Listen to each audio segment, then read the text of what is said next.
Assalamualaikum warahmatullahi wabarakatuh. Bismillahirrahmanirrahim. Alhamdulillahirabbil alamin. La haula wala quwata illa billahil.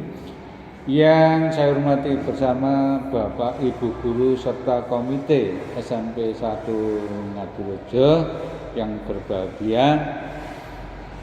Sebelumnya mari kita bersyukur kehadiran Allah Subhanahu wa taala yang mana hari ini masih diperkenankan berkumpul dalam rangka sosialisasi kurikulum Merdeka Mengajar.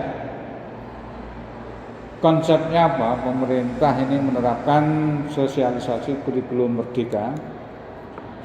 Konsepnya adalah Permendikbudristek nomor 5 tahun 2022, Permendikbudristek nomor 7 tahun 2022, Kemendikbudristek nomor 56 tahun 2022, Keputusan Kepala BSKAP tahun 2022, Keputusan Kepala BSKAP nomor 009 2022 tahun 2022. Kalau ingin mendownload dasar ini adalah di https kurikulum.kemdikbud.go.id. Nah, dasarnya apa? Setelah masa pandemi sekitar 2 tahun dalam pemulihan pembelajaran, sekarang sekolah diberikan kebebasan menentukan kurikulum yang akan dipilih. Kurikulum yang akan dipilih bisa menggunakan pilihan satu, yaitu kurikulum 2013 secara penuh. Kemudian pilihan kedua kurikulum darurat, yaitu kurikulum 2013 yang disederhanakan, dan pilihan yang ketiga kurikulum merdeka.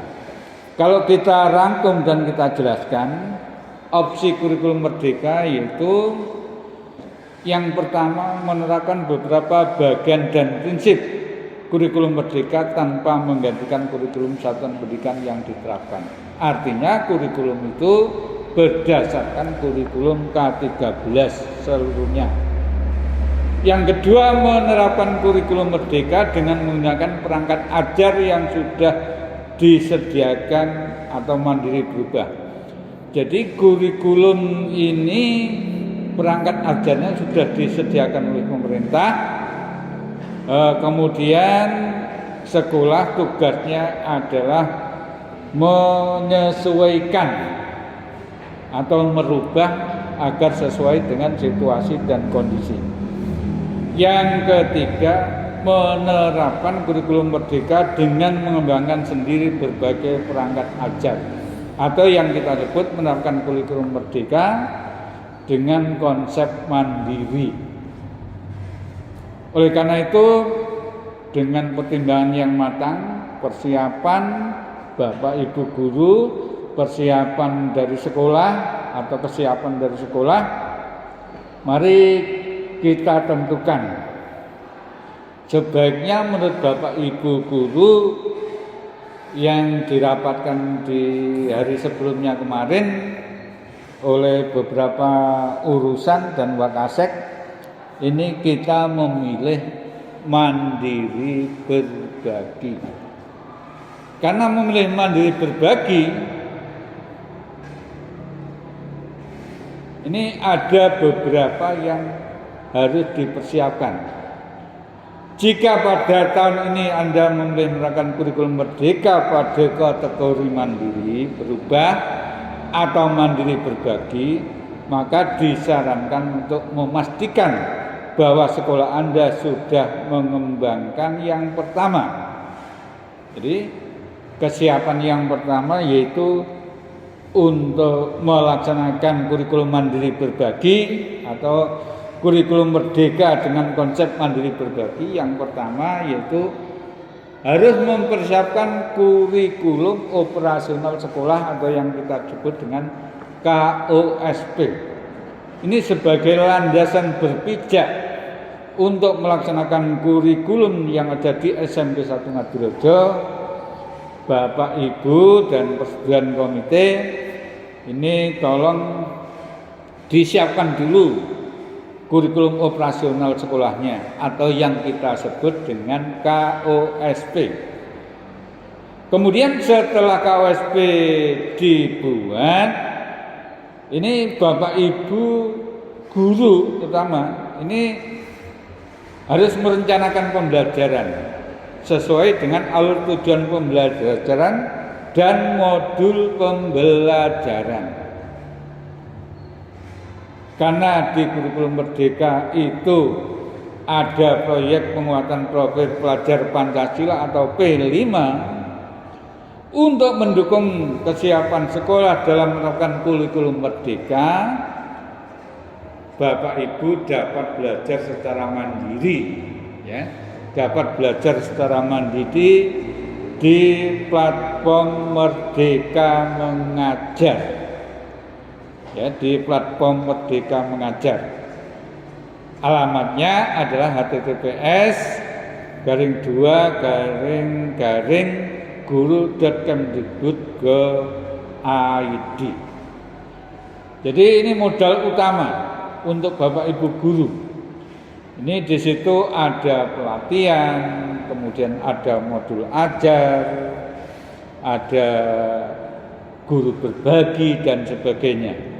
Oleh karena itu di platform Merdeka Mengajar ini Bapak Ibu guru wajib untuk mengikuti pelatihan mandiri dari tahap 1 sampai tahap berikutnya, dari tema 1 ke tema berikutnya. Kemudian setelah Bapak Ibu dan sambil berproses memanfaatkan platform Merdeka Mengajar, ini tolong untuk diikuti webinar series kurikulum Merdeka. Webinar series kurikulum Merdeka. Mulai dari tahap 1 sampai berikutnya. Sekarang sudah sampai 15 lebih ya. Sampai 15 lebih tahapannya. Kemudian setelah itu mempelajari panduan pengembangan kurikulum operasional sekolah. Jadi kurikulum operasional sekolah tolong untuk panduan pengembangannya dipelajari seluruh guru dan nanti dikonfirmasikan sebelum diterbitkan, dikonfirmasikan dengan komite sekolah dan dinas pendidikan. Alamatnya tinggal klik di sini https://kurikulum.kemdikbud.go.id dan seterusnya itu. Seperti yang saya paparkan di paparan PowerPoint di depan. Kemudian mempelajari panduan proyek penguatan profil pelajar Pancasila, yaitu P5, atau kalau diklik ini nanti isinya di dalam panduan proyek pelajar Pancasila atau yang kita sebut P5 ini didasarkan pada kegiatan sekolah. Kalau sekolah ini kegiatannya adalah intrakurikuler, ada ekstrakurikuler, kemudian di dalam kurikulum Merdeka bisa ditambah atau ditambah dengan yang namanya kokurikuler atau proyek penguatan profil pelajar Pancasila. Proyek penguatan profil pelajar Pancasila P5. Ya, di dalam proyek penguatan profil Pancasila yang paling penting bukan produknya. Misalnya kita mengambil tema lingkungan hidup, masalah sampah misalnya. Masalah sampah. Nah ini yang paling penting bukan produknya pengolahan sampah. Yang paling penting adalah bagaimana anak-anak itu memproses sampah, sikapnya, kerjasamanya, kemudian konsistennya. Ini yang paling penting sikapnya. atau dimensinya itu ada 6. Nanti tolong dibaca di konsep profil pelajar Pancasila. Temanya ada 8. Kalau SMP itu cukup mengambil 7 saja. Dimensinya kita menggunakan 6 dimensi. Tolong nanti alamat ini silahkan diklik di sini, nanti akan muncul panduan proyek penguatan profil pelajar Pancasila. Setelah intrakurikuler melalui proses pembelajaran ini dilaksanakan, kemudian ekstrakurikuler dilaksanakan, kokurikuler melalui proyek penguatan profil pelajar Pancasila dilaksanakan. Dalam panduan pembelajaran asesmen kurikulum merdeka agak berbeda dengan di kurikulum K13.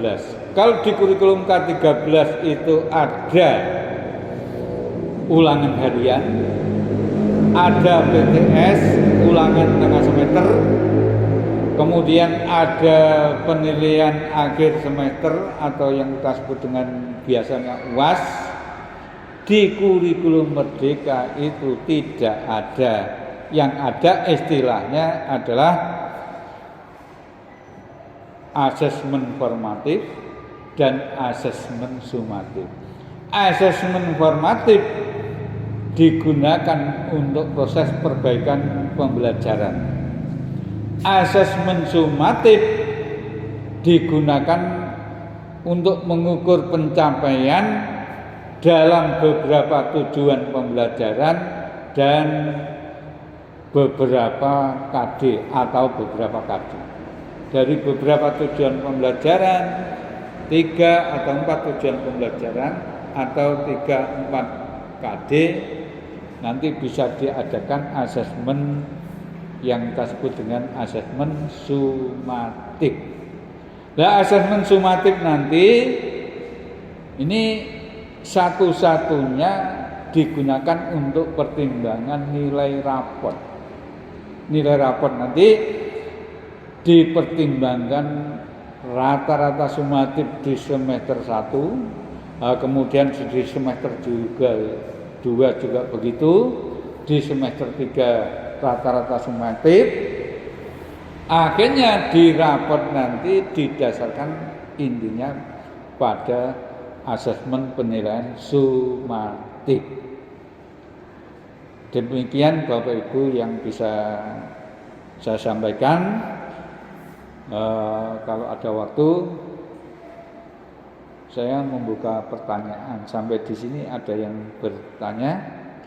Kalau tidak ada yang bertanya, sementara saya ucapkan terima kasih atas perhatiannya. Wabillahi taufiq wal hidayah. Wassalamualaikum warahmatullahi wabarakatuh.